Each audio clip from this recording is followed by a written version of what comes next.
It starts with milk and honey. It looks like breakfast or a luxury spa treatment. But in 401 BC, this mixture was the fuel for perhaps the most biologically horrific execution method ever devised. It wasn't about pain, not immediately anyway. It was about the biology and time. 17 days of it.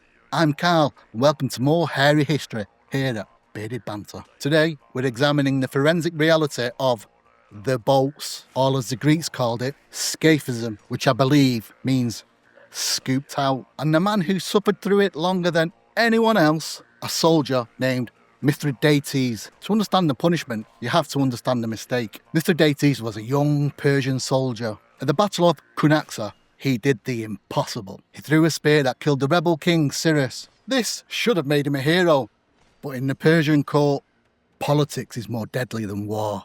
You see, the king Artaxerxes II, he wanted the credit for the kill. And Mithridates, he was told to keep quiet. He was bought off with robes and jewellery to keep him quiet. But Mithridates liked to drink, and at a banquet, drunk, he boasted. "It was my spear that took down the prince, not the king's." The king felt betrayed, but he decided a simple beheading wasn't good enough. He needed to make an example. The Greek writer Plutarch describes the device simply. 2 wooden bolts fitted to exactly match one another. The victim is laid inside the first bolt on their back.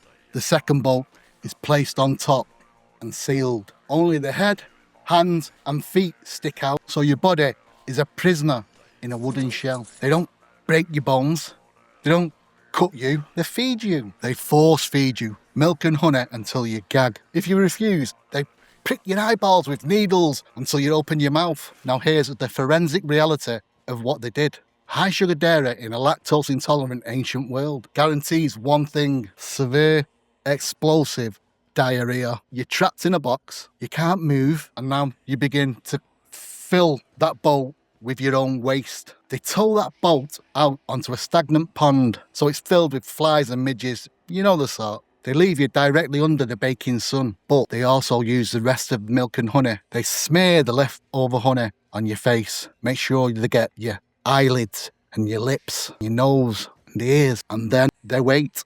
The sugar acts as a huge beacon for insects from miles around. They crawl in your ears and up your nose to drink that moisture. But the real horror is happening inside the boat. The combination of human waste, sweat, heat, darkness creates a swamp inside. Vermin, rats, bugs, worms are all attracted to the smell. They all crawl inside. Now you might think that they'd eat at his vital organs and kill him quickly, or at least quicker, but they don't.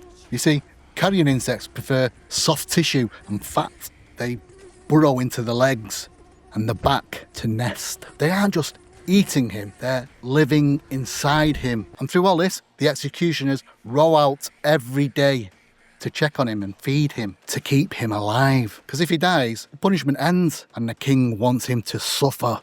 17 days. Most people would die of dehydration in 3, but Mithridates was kept hydrated, fed and conscious, while his body was literally consumed from the outside in. When he finally died, likely from septic shock, they pried the top bolt off. Plutarch writes that what they found inside wasn't a man anymore, it was a hive. The flesh had been eaten away so thoroughly that creatures were living inside his ribcage. Now, I have to be open about this, because I know somebody will mention it. The only source of this story is from Plutarch, a Greek who hated the Persians. It is possible that this was propaganda, just a made-up story to make the Persians look like monsters. But ask yourself, is it scarier if this really happened, or if somebody's dark mind just came up with it? Mithridates didn't die because of a boat. He died because the king betrayed him to save face. And sadly, 2,000 years later, governments haven't changed much. Most people think that the USS Indianapolis